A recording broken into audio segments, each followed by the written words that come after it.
واو بص، لاول مره سفره يمنيه كامله، لحم شيباني، لحم مدفون، لحم زربياني. هقول لكم ايه الحاجات دي وهنجربها مع بعض، ودي اول مره اجرب الاكل اليمني في مصر. واو بص، يوه جميل قوي، يعني هو شكله مختلف خالص عن اي حاجه. يا لهوي بص الدب، يعني دايب يعني بجد انا ما بحبش افحص في الاكل، بس هو دايب قوي. بص عامل ازاي، بص لونها عامل ازاي من جوه، شايف عامله ازاي؟ تعالى ندوق. فيها لسعه كده وبعدين ما فيهاش تتبيله. هو طعم اللحم باين قوي هنا، طعم اللحم بارز قوي وتسويته جميله، ولونه من جوه بص لون وردي، ده انت ما تشوفوش في حته. الصينيه دي زي ما انتم شايفين هي تمن، ودي سعرها 800 جنيه. فانا شايف ان يعني عادي جدا ان احنا نيجي اتنين ناخدها، ممتازه كانك جبت نفرين لحمه في اي مكان كبير. هو انت لما بتطلب هنا عيش بيجيب لك المخبز كله، ده اسمه مثلث رشوش، ده سعره 60 جنيه بيتاكل مع الفحسه. يكون عباره عن لحم نساير كتير قوي، لحم ضاني طبعا، ويكون معاه صلصه وبصل وفلفل حامي شويه. تروح واخد العيش ده كده عامل كده، تروح ايه مديها. تعال ندوق.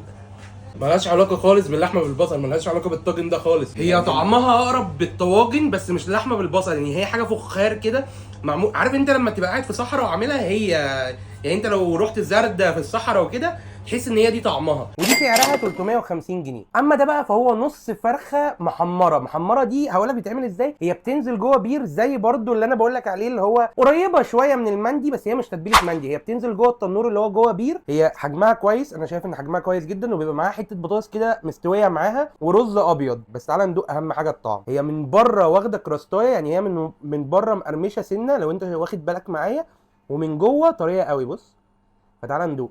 طعمها قريب من المندي، يعني هي طعمها قريب قوي من المندي، بس مش تتبيله المندي. يعني هم عندهم تتبيله مختلفه قوي مع ان هم يمنيين، بس هي التتبيله مختلفه. ودي زي ما انا قلت لك اسمها دجاجه محمره، ودي سعرها 190 جنيه لنص الفرخ. ده بقى لحم مدفون، قالوا لي ان دي اسمها الطريقه التهاميه، دي بلد قديمه قوي في اليمن ودي الطريقه بتاعتهم. هي بتبقى حته لحم كده زي ما انت شايف، تخيل دي واحنا راكنينها. بص حته لحم دايبه، هي دسمه بس شويه باينه قوي. يعني دي سعرها 380 جنيه. تعال ندوق. دي احلى بكتير من اللي احنا دوقناها في اول فيديو. دي بالنسبه لي طعمها احلى، طعمها باين، طعم اللحم نفسه باين، طعم دسم كده وما فيهوش طعم المندي اللي بيضايقك، يعني مفيش ريحه وطعم المندي اللي يضايقك. ده بقى نص فرخه مصبي، والمصبي ده بيكون معمول على الحجر. انا كنت وريتها لكم في فيديو قديم، هي بتبقى معموله على حجر كده، بتتحط زي ما هي على حجر سخن جدا. احب دايما ادوق الصدر عشان اتاكد ان هو طري. بص هو اصلا حرفيا يعني من بره واخده كراست، من جوه طريه جدا. بص عامله ازاي ناصعه البياض وفي نفس الوقت متبله. تعالى ندوق.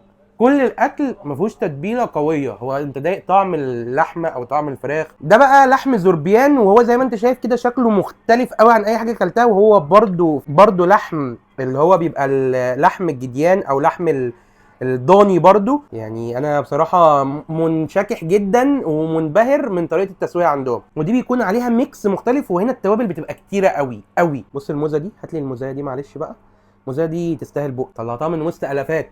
تعال ندوق. تعال ندوق بقى الميكس اللي هم عاملينه. الميكس انا مش حاسس ان انا باكل كشري قوي، فاهم يعني؟ كذا لون رز مع سوداني مع زبيب. تعال ندوق.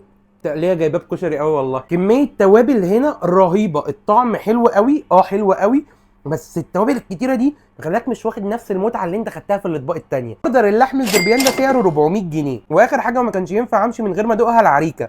وده اللي بينزل عليها ده عسل صدر ملكي يمني، وانتوا عارفين العسل اليمني لازم تغرق كده عجوه، وعليها كريمه، وعليها جبنه، وعليها مكسرات، وعليها العسل ده بقى. بص عامله ازاي، انعاش. دي تدخلك الانعاش فورا، او مش هتحتاج تروح الانعاش لان انت جسمك هينتعش اول لما تاكل معلقه منها.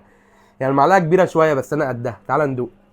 دي سعرها 130 جنيه بس كده. ده كان ريفيو على السريع، كان معاكم موبا. احنا النهارده كنا موجودين في مطعم ليالي العرب، بيعمل اكل يمني على اصوله، موجود في شارع فيصل في محطه مدكور بعد شارع ال20.